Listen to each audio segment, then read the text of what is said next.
இது ஒரு சிந்தனை மற்றும் விஷயங்களை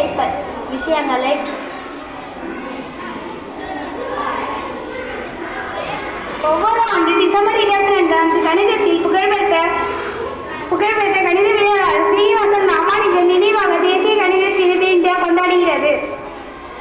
கணிதத்தில் கல்வி அனுபவம் இல்லாவிட்டாலும் 1807ஆம் ஆண்டு தமிழ்நாட்டில் ஈரோட்டில் பிறந்த ராமானுஜம் எண் கோட்பாடு, எண்ணற்ற தொடர்கள், கணித வகுப்பாய்வு மற்றும் தொடர்ச்சியான பின்னங்கள் ஆகியவற்றை கணிசமான பங்களிப்பை செய்தார்.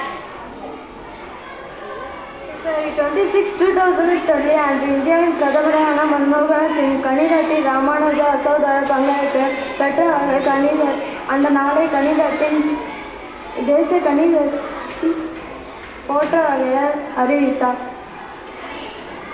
ராமானுஜரின் நிகரற்ற புத்திசாலித்தனம் மற்றும் கணிதத்துறையில் அவர் கொண்டிருந்த ஆளுமை ஆகியவற்றின் நினைவாக அவரது பிறந்த நாளில் அன்றைய தினம் அமைந்தது. முதலாவதாக சமையல் மற்றும் மளிகை கடை போன்ற அன்றாட தேவைகளுக்கு கணிதம் அவசியம். உங்களிடம் போதுமான பணம் இருக்கிறதா என்பதை கண்டறியவும் ஒரு பொருளை வாங்குவதற்கு முன் அதன் விலையை கணக்கிடவும் கணிதம் பயன்படுகிறது. பள்ளியில் கணித புதிர்களை தீர்க்கவும் சிந்திக்கவும் கற்றுக் கொடுக்கிறது. ஃபார்முலாக்களை மனப்பாடம் செய்வது மட்டுமல்ல, சில விஷயங்களை எப்படி வேலை செய்வது என்பதை புரிந்து கொள்வதும். காலையில் அலாரம் அமைப்பதில் நேரத்தை கண்காணிப்பது ஒரு அடிப்படை கணிதம். கார், பஸ் அல்லது வேறு எந்த போக்குவரத்து துறையிலும் நாம் வெளியே செல்லும் போது தூரம், பயண நேரம் மற்றும் எரிபொருள் நுகர்வு ஆகியவற்றை கணக்கிட கணிதம் உதவுகிறது. அன்றாட பட்ஜெட்டில் கூட்டல் மற்றும் கழித்தல் ஆகவே அடங்கும் செலவுகளை நிர்வகிக்கவும் நிதி முடிவுகளை எடுக்கவும் உதவுகின்றது. நாம் பயன்படுத்தும் ஸ்மார்ட் போன் மற்றும் கணினிகள்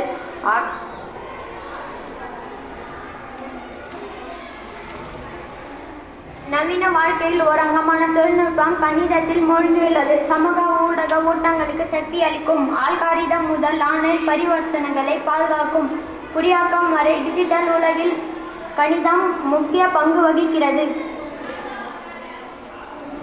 எனவே கணிதம் வகுப்பறையில் மட்டும் நின்றுவிடவில்லை, அது நம் வாழ்க்கையில் ஒவ்வொரு அம்சத்திலும் ஊடுருவுகிறது.